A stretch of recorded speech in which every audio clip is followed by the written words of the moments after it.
The Lost Island. I awake from my dreams with a half-naked man in front of me, covered in cuts, looking like some lion of the wilderness that stalks about, exulting in his strength and defying both wind and rain.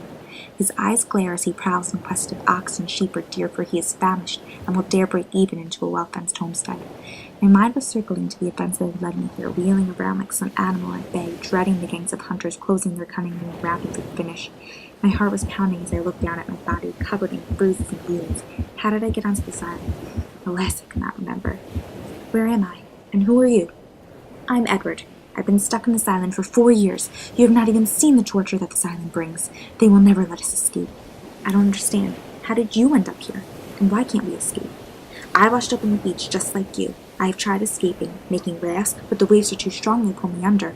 I have torn my hands by gripping so hard, like an octopus when you drag one from his chamber comes up with suckers full of tiny stones. But we are all here for a reason. The Queen says so. Just then the Queen approaches, and I knew it had to be her. She sat upon an elephant riding towards us with her king and servants. She was dressed in beautiful clothes, but there was no doubt in my mind that there was a horrible woman underneath her extravagant facade. I'm Elizabeth, as I hear you already know. Hello, Edward, and suddenly she smacks him across the face. Richard, you were sent here on purpose, by whom or why I do not know. My husband Marcus and I are in charge, but Marcus has come down with a life-threatening disease that I believe he contracted from his island. I would like you and Edward to go on a journey to find me the cure. If miraculously you find it, I will allow you both to leave if you wish. Edward and I had no choice but to set forth on our journey into the island jungle. What do you think we're looking for? Edward stopped suddenly. We had finally made it to his destination. In the corner I could see a raft. When you arrived today, I knew you were my savior. I have now finally found someone to help me escape. Edward did not have to tell me twice. We carried the raft back down the hills, heading towards the beach.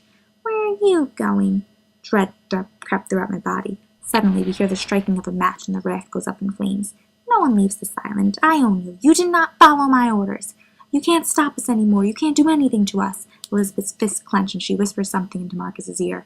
Marcus reaches down to his ankle, pulls a knife, and shoves the blade into Edward's chest. As Edward falls to his knees, a smile forms across his face, for Elizabeth has allowed him to leave the island.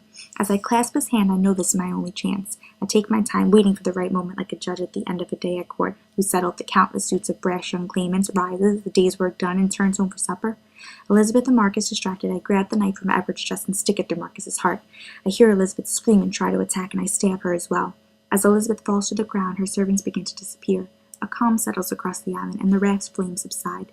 The ocean settles as I climb aboard the raft and wait for my rescue, escaping the island and returning home, never to talk about or think about my experience again.